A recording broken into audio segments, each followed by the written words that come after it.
So let's say that the students have done their research, but now they need to actually zoom in on an apartment. What are the top 3 things that you would recommend that they check out? First thing is, if possible, try to have a video tour of the apartment. Check if there are roaches, check if there are rodents and any other insects problem, and see how far is it from the campus. Plan how will you travel, because you don't have the facilities of, you can't walk daily, right? If it's raining, for example, you need lift or you need some other options. And what else? Try to look out where are the nearest Indian stores where you buy groceries from, because that is also one thing which happens twice a week, most or not less. Yeah. Yeah. Okay. Madhu, anything else So that I've forgotten? Yeah, one other thing which you did mention a little before this, but yeah, make sure to thoroughly read the lease agreement. Just look for all possible loopholes.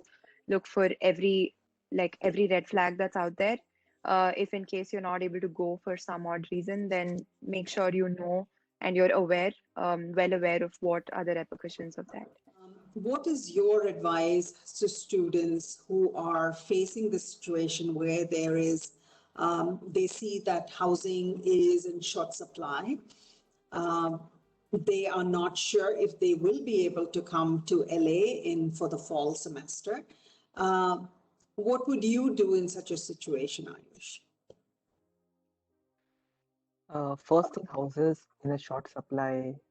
Uh, I would, I don't think that is true, because if you look at Facebook groups, we have like multiple posts coming up every day.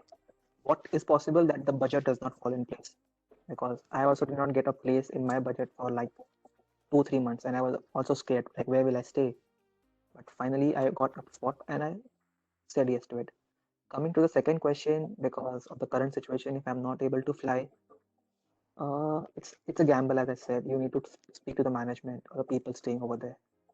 Worst case, what will happen? You book your spot and you're not able to fly, then you have to sublease the spot on the Facebook group to someone else at a lower rate or something. So what I'm trying to say is, you are in India, you have already got a spot, and you have already paid the deposit. And if you don't want to pay the rent for the coming months, you can sublease this place to someone else. But to get a person is not guaranteed.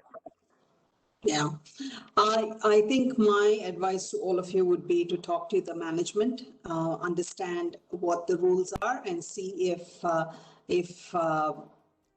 what their rules are. I think you need to find out all this information, and definitely, I think I would not actually sign a lease till you get a visa. So I think this year I would suggest you be a little careful because we don't know how things are going to go. Definitely, I think I would not do anything in the month of May till things clear up a little bit more. So in June, maybe you can revisit and start thinking about it.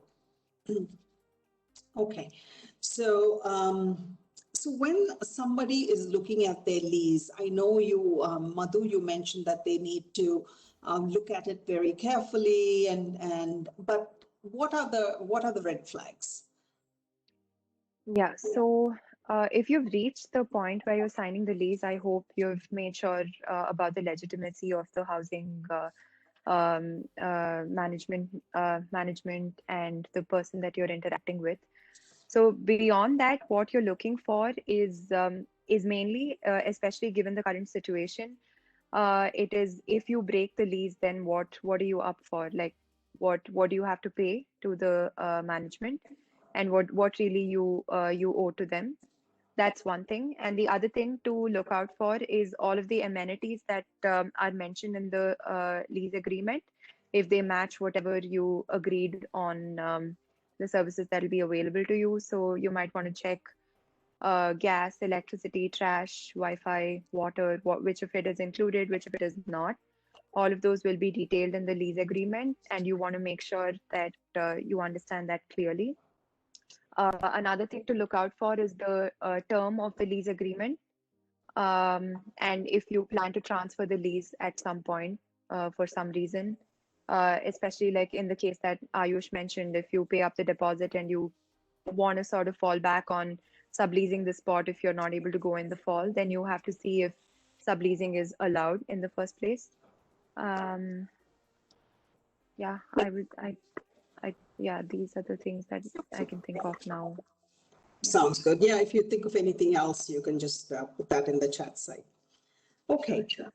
So what are the kind of scams that you see that students should avoid? Ayush, you want to talk about that? Yes. So I have not come across a person who have been scammed, but from the videos that I've watched, so what happens is people might ask you to pay the money and the place might not even exist, or the person might not be the real manager or the broker that we call it in India. So what safety and what precaution you should do is have a video tour if possible. People might be staying in that place, right? So try to get in touch with them. They might, I mean, the manager might say that, okay, the place is free of rodents, everything is well, everything is nice, but the person who's actually staying there can give you the true picture of the surroundings. So try to get in touch with people staying over there or around that area. Okay. There are also, I just want to add that some scams happen around the payment process.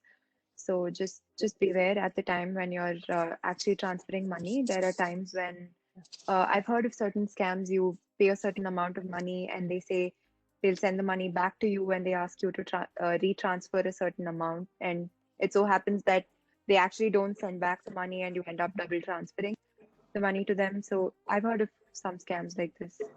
True. So how do you make sure that they are who they say they are? Yeah, I think this is a difficult one. What I would do is double check their Facebook profile if you're talking to Facebook. Search them on LinkedIn, Instagram. If they have a good social presence, the person might not be so fake.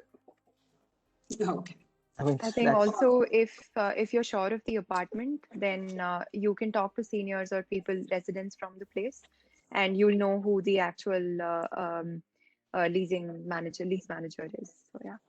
Yeah. So I'll tell a small story. Somebody reached out to me on Unibuddy, and they asked me about a place which is just right across my street. So what the best I could do is while I go for a walk, I just took a picture of the place and DM'd the picture to the person.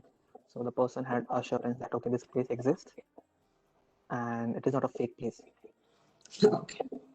All right. Great. I think all of these, these pieces of information are very, very useful. So now I think we are moving on to some quality of life questions. So how is life living in USC housing for international grad students? If both of you don't live in USC housing, I know, but you may have friends. Madhu, you probably have some friends who lived in USC housing. What was their feedback to you? Yeah, so I had some friends who lived in Troy Hall and Troy East, and I think they had wonderful experiences. So just how streamlined the process is for everything, like rent payment, servicing, everything was just very streamlined.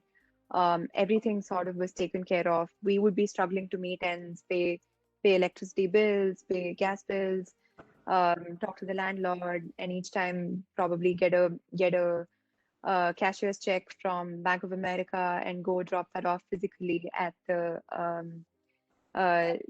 management office. And so all of this is not there. If you're living on campus, there's a neat portal. You just pay your share of the money, and everyone's responsible for whatever they owe. And I think everything is sort of taken care of. And another good thing about most of these university housing options is that they all have a study. I think most of them have a study lounge.